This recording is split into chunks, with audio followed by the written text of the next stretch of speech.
one other thing, if you are repointing, check your mortar color maybe. And like it's pretty obvious when you don't.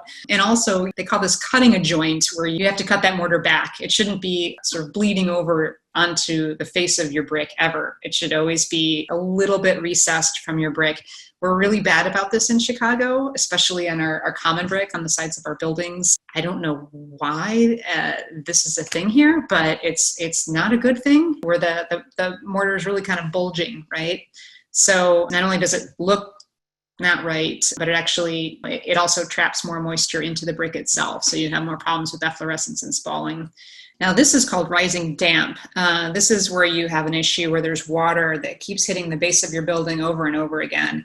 And through like what they call a capillary action, that masonry is sucking all that water up into the base of your building. It's just like a sponge sucking it up. This is an issue that's really common, I think, with bungalow owners too, because of that gangway between your homes, right?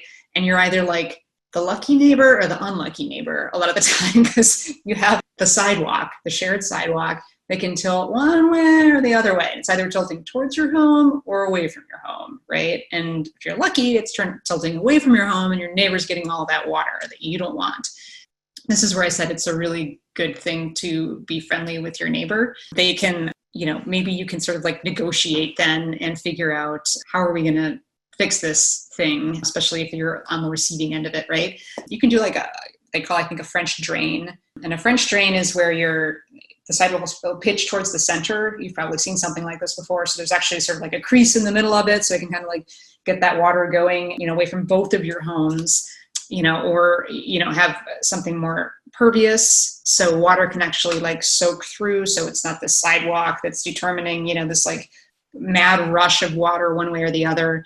But it is tricky. It's tricky, again, if you don't have your gutter tied into the city sewer system, or your downspout rather. Where's that water going to go? So you need to find grass, or you need to find a slope away from your building, no doubt. You may also have noticed this stepped crack. Surely you've seen it if it's not currently in your own house, right? Don't let this totally freak you out. It looks really intimidating. That means that you need to replace your lintel. So your lintel, that just is an indication that in the last 100 years, very, very reasonable, it has rusted. Water has slowly gotten into your wall one way or another.